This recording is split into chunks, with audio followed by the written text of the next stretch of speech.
Hello and good morning, everybody. Welcome to Wisdom Exchange 27. We're back with another Wisdom Exchange.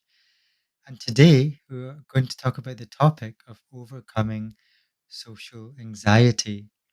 Now, often we can feel a bit out of place in ourselves or when we're around others and feel this anxiety cropping up. And I want to talk about this because as a coach, I found actually this topic coming up with a lot of people and also talk a bit about how I faced this myself in my own life, social anxiety.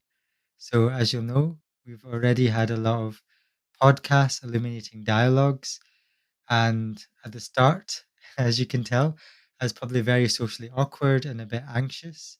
But as I became more and more comfortable, I was more and more comfortable talking on camera, even live, like right now. And if you're feeling that you want to express yourself and you want to be more free and you want to be more confident, I'm still on that journey as well, then I'd like to share what I found that worked for me and also with the coachees, with my clients I've been working with. So, we're going to be talking about 6 things about overcoming social anxiety and that you'll find in that journey.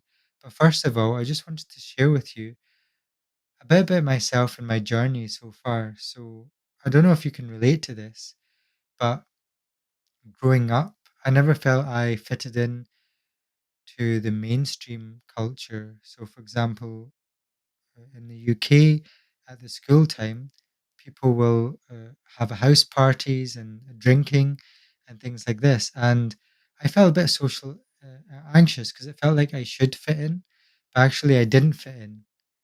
And this fit in or not fit in is always playing with each other. And we'll explore this concept about how we can how we can try to make ourselves fit in, but that's not being authentic and honest to ourselves. And it's just creating this bundle of fear and anxiety and getting trapped inside the stomach. So how can we begin to overcome this? So that was at the school time.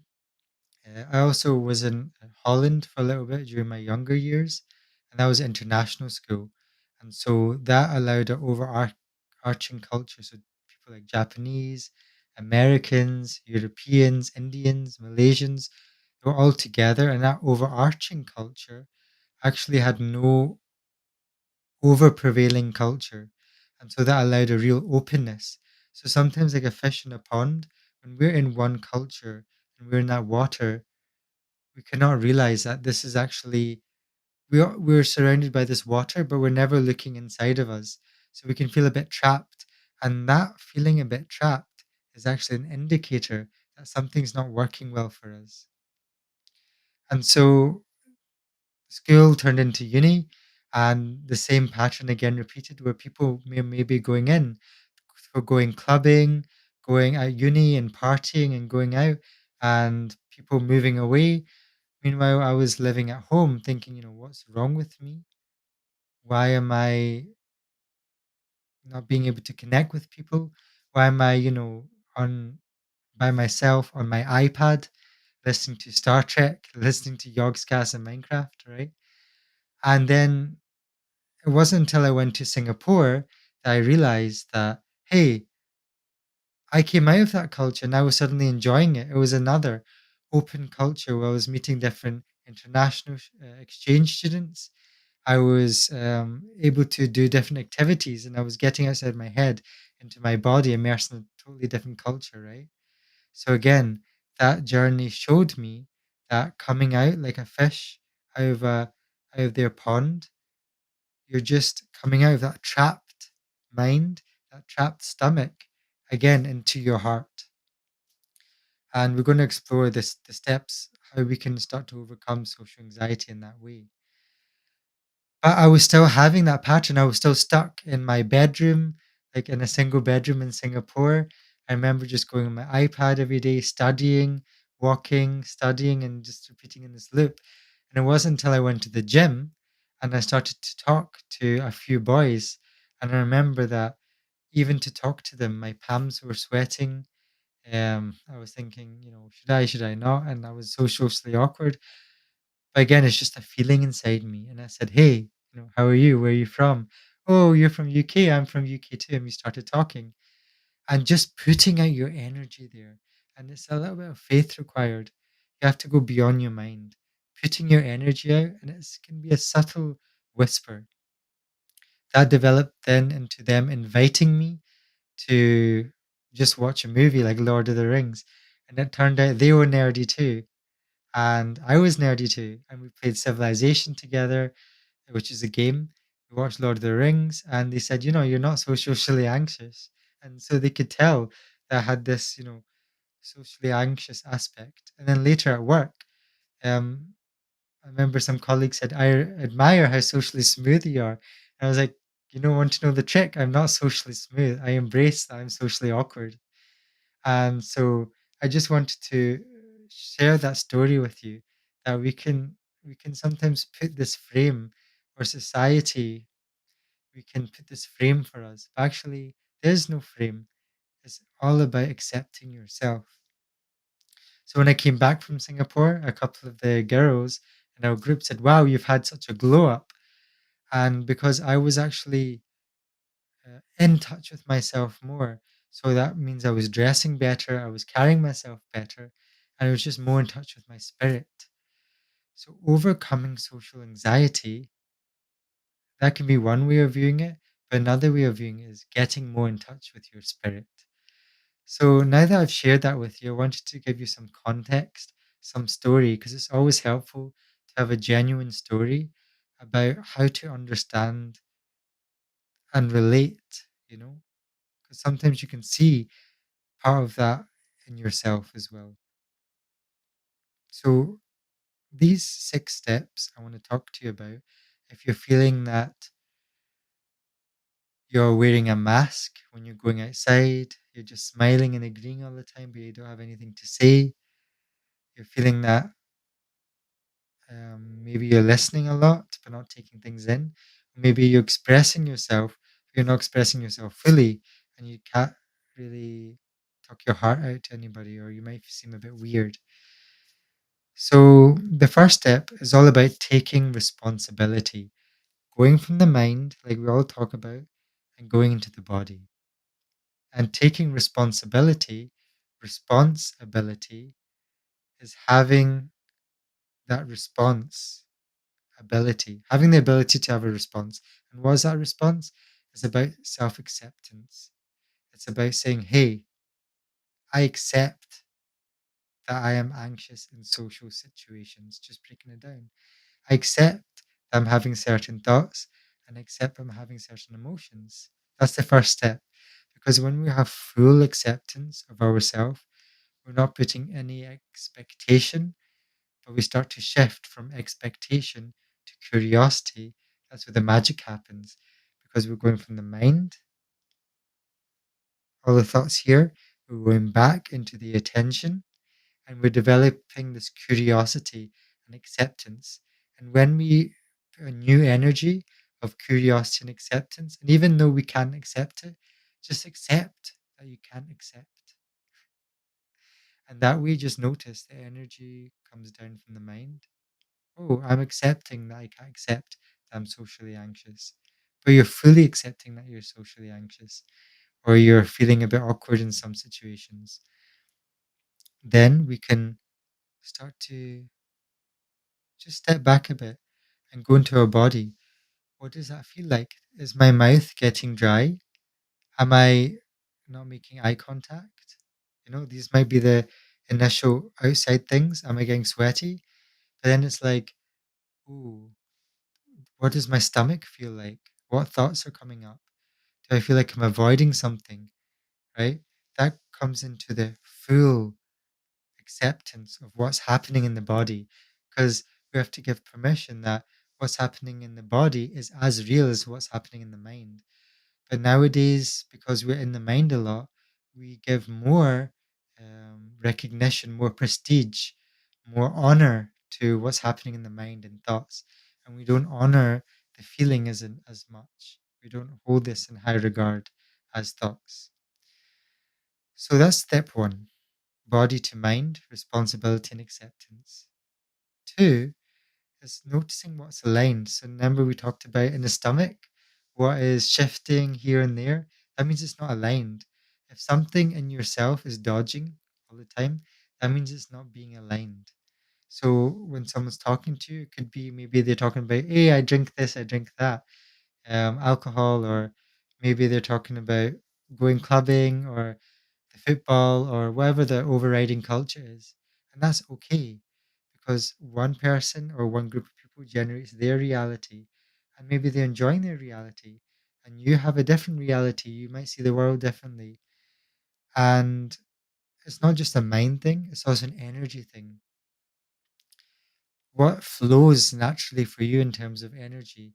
What do you talk about naturally? And even if their reality is not aligned with yours, you can still give them love.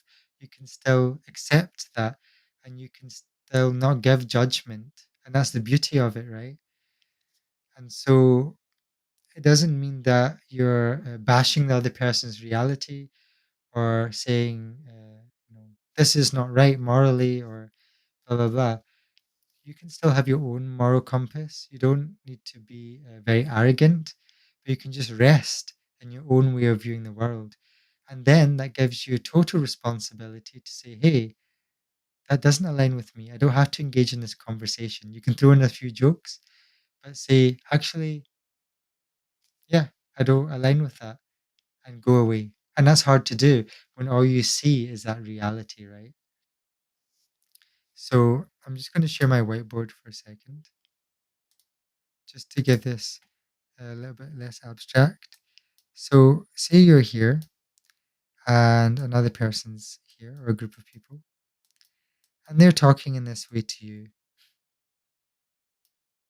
And we've all felt this sometimes. We feel a bit alone sometimes.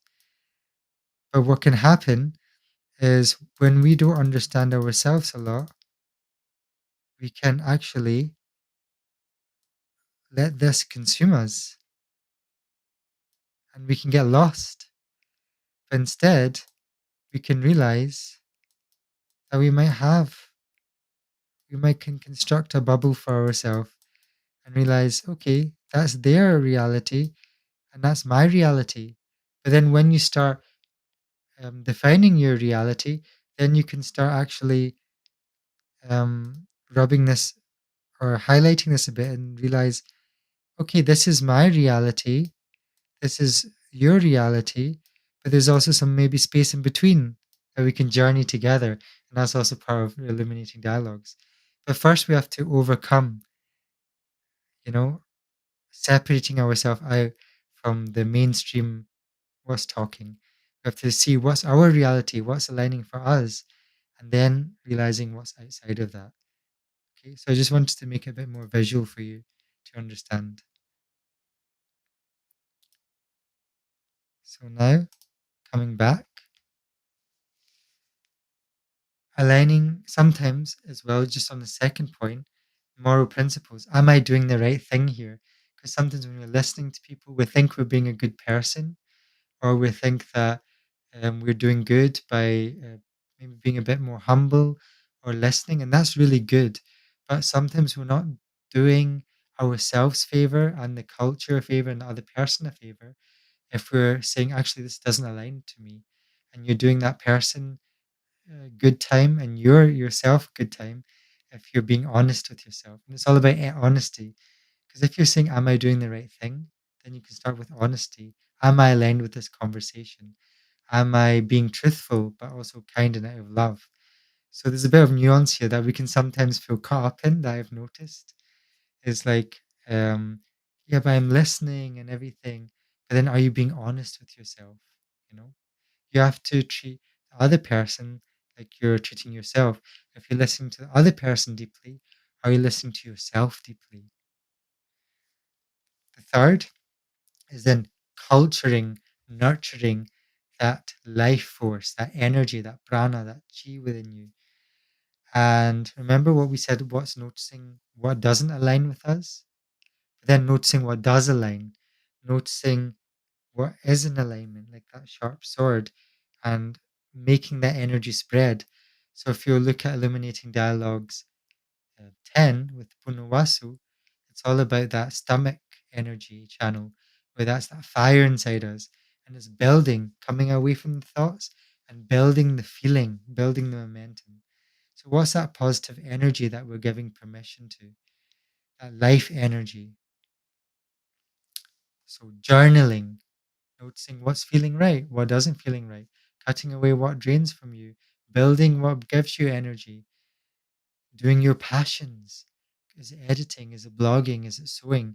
It might seem silly, but growing that is actually growing an energy and expression inside of you. So, me doing this, speaking to you, is actually nurturing that flame inside of you because I'm sharing things I love, I'm serving others, I'm hopefully helping you in that way. Sports, you're getting into the body. I joined dance class, I joined Bhangra, and that lights me up because I'm actually having fun. So sometimes we can get caught in the mind, but we want to build the energy in the stomach, right? So sometimes we want to follow thoughts or build great ideas, but just eradicating the mind and focusing on the energy. That's three, life energy. So we've done body to mind, responsibility and acceptance. We've done noticing what aligns and what doesn't align. And then three, building your life energy. Four is then going back into the mind, being okay with being uncomfortable. So now noticing what is nurturing for you in your life energy and what do you have to push to keep doing that. That's where the uncomfortability comes. And then making a plan to serve your energy. Again, cutting off a bit more what doesn't serve you, and then making that plan in your mind. I'm going to go here, I'm going to go there. I'm not going to go here, I'm not going to go there. And then five, serving others. So when we start to connect to others, when we start to share that energy, we start to have fun. It's all about fun. It's building that energy, sharing it, building the energy, sharing it selflessly for fun, right? We're building proof to ourselves mentally. We're also building the energetics. We're building the momentum. We're snowballing. And ultimately, it's all about the energy. It's all about allowing you to be in your own skin, allowing you to be comfortable. So we started with trying to fit in like a triangle into a square, trying to fit into this group, trying to get into that group. But actually, it all comes down to giving permission to yourself so you can create your own shape and you can start to create their own culture. So when you're at work, it's no longer like you're trying to fit into a conversation, but rather listen to the conversation, but input your own shape into the conversation, create your own culture, add to the culture, synthesize that culture. And that's all starting with that self acceptance piece. So, do you see? It's not about overcoming and trying to fit in, but it's trying to be who you are. And then the last one is just express yourself, whether the final stage is quiet, whether it's loud, whether it's somewhere in between. It's what feels right for you, is dropping the mask completely and having the full permission and the full acceptance to be yourself. And not knowing this intellectually, but instinctually as the animals that we are. Sometimes we forget that we're animals. And so it's to connect to the animalistic nature.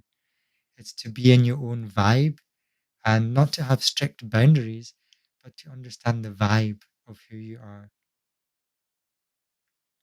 So that's what I want to share about with you, everybody, about overcoming social anxiety. But in the end, it's just about being yourself.